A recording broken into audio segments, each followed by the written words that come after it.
నమస్కారం. నా పేరు కాశన్ యాదవ్. భారతీయ జనతా పార్టీలో ఉండే ప్రతి ఒక్క బీసీ ఒక్క నిమిషం కేటాయించి ఈ వీడియో చూడాలి. భారతీయ జనతా పార్టీలో బల్మూరు మండల శాఖ అధ్యక్షునిగా 95లో ఒక ఎస్సీని బీజేపీ సర్పంచ్ గా గెలిపించిన నక్సలైట్లు కాల్చి చంపుతామన్నా భయపడకుండా పార్టీకి రాజీనామా చేయకుండా బీజేపీలో కొనసాగాను. అదే నల్లమల్ల మన్ననూరు రెసిడెన్షియల్ స్కూల్ కు రోజు పాలు తీసుకొని పోయేది. జిల్లా అధ్యక్షుడు జిల్లా అధ్యక్షుడు రాజశేఖరరెడ్డి గారు పార్టీకి రాజీనామా చేయి పేపర్ ప్రకటన అంటే ఉడక రాజీనామా చేయలేదు. ఇది నేను ప్రమాణంగా చెప్తున్నా, ఇది వాస్తవమే చెప్తున్నా.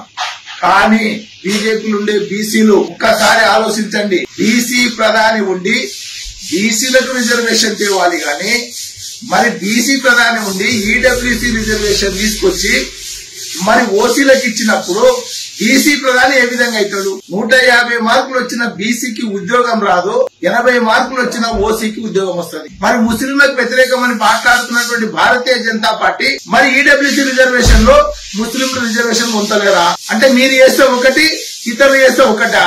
మరి అదే విధంగా ఉత్తరప్రదేశ్ లో, మహారాష్ట్రలో, గుజరాత్ లో ముస్లిం రిజర్వేషన్ ఉంది. మరి ఆ రిజర్వేషన్ మీరు అడ్డుకుంటున్నారా? రద్దు చేసిండ్రా? మీరు కాకమ్మ కథలు చెప్పి నోటిగాడి బుక్క 42% రిజర్వేషన్ ను మీరు అడ్డుకుంటే గ్రామ గ్రామాన అగ్గి రాజేసి తెలంగాణ ఉద్యమాన్ని మరిపించే విధంగా తెలంగాణ ఉద్యమం మొత్తం నడిపింది బీసీలే. కాబట్టి మళ్లీ బీసీలను చైతన్యం చేస్తాం.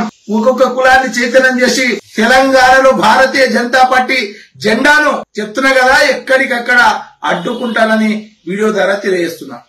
నమస్కారం. నా పేరు కాశన్ యాదవ్. భారతీయ జనతా పార్టీలో ఉండే ప్రతి ఒక్క బీసీ ఒక్క నిమిషం కేటాయించి ఈ వీడియో చూడాలి. భారతీయ జనతా పార్టీలో బల్మూరు మండల శాఖ అధ్యక్షునిగా 95లో ఒక ఎస్సీని బీజేపీ సర్పంచ్ గా గెలిపించిన నక్సలైట్లు కాల్చి చంపుతామన్నా భయపడకుండా పార్టీకి రాజీనామా చేయకుండా బీజేపీలో కొనసాగాను.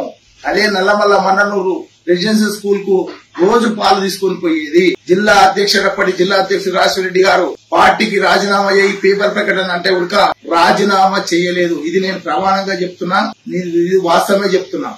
కానీ బీజేపీలో ఉండే బీసీలు ఒక్కసారి ఆలోచించండి. బీసీ ప్రధాని ఉండి బీసీలకు రిజర్వేషన్ తేవాలి గాని మరి బీసీ ప్రధాని ఉండి ఈడబ్ల్యూసీ రిజర్వేషన్ తీసుకొచ్చి మరి ఓసీలకు ఇచ్చినప్పుడు బీసీ ప్రధాని ఏ విధంగా అవుతాడు? 150 మార్కులు వచ్చిన బీసీకి ఉద్యోగం రాదు, 80 మార్కులు వచ్చిన ఓసీకి ఉద్యోగం వస్తుంది. మరి ముస్లింలకు వ్యతిరేకమని మాట్లాడుతున్నటువంటి భారతీయ జనతా పార్టీ మరి ఈడబ్ల్యూసీ రిజర్వేషన్ లో ముస్లిం రిజర్వేషన్ పొందలేరా? అంటే మీరు చేస్తే ఒకటి, ఇతరులు చేస్తే ఒకటా?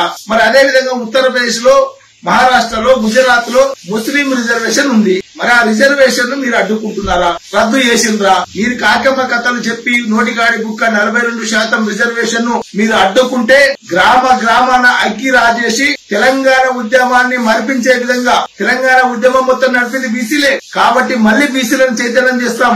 ఒక్కొక్క కులాన్ని చైతన్యం చేసి తెలంగాణలో భారతీయ జనతా పార్టీ జెండాను చెప్తున్నా కదా ఎక్కడికక్కడ అడ్డుకుంటానని వీడియో ద్వారా తెలియజేస్తున్నా.